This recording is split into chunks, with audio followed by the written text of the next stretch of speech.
আসসালামু আলাইকুম। সোনালী গম্বুজ বিশিষ্ট এই মসজিদটাকে যারা আল আকসা হিসেবে চিনেন, এটা মূলত আল আকসা না, এটা হচ্ছে ডোম অফ দ্য রক। আল আকসাটা এটার পাশেই, এই একই কম্পাউন্ডের ভিতরেই আপনারা এখানে যেটা দেখতে পাচ্ছেন, ইহুদিদের একটা কনস্ট্রাকশন চলছে, এটারই কাছই হচ্ছে আল আকসা। ওরা এই জায়গায় সম্ভবত থার্ড টেম্পল তৈরি করার চেষ্টা করতেছে। আর ওদের যে দেয়ালটা, আল আকসার সাথেই যে দেয়ালটা, এটাকে বলা হয় ওয়েলিং ওয়াল বা কান্নার দেয়াল। ওরা এই জায়গায় প্রার্থনা করে, কান্নাকাটি করে মুক্তির জন্য এবং ওদের মাসিহার জন্য।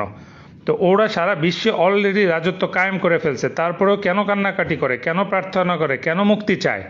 ওরা দাজ্জালের জন্য কান্নাকাটি করে, দাজ্জালের জন্য মুক্তি চায়, দাজ্জালের আগমনের জন্য প্রার্থনা করে। এই ব্যাপারে আরও বেশি বিস্তারিত পাবেন আমার গগ মেগগ, ইয়াজুজ মাজুজ বন্দি নাকি মুক্ত, মানুষ নাকি জন্তু, এই বইটাতে পাবেন। ইনশাআল্লাহ খুব দ্রুতই বইটা বাজারে আসবে। এই বিষয়গুলো নিয়ে গবেষণা করেন, অনেক রহস্যের জট খুলে যাবে ইনশাআল্লাহ।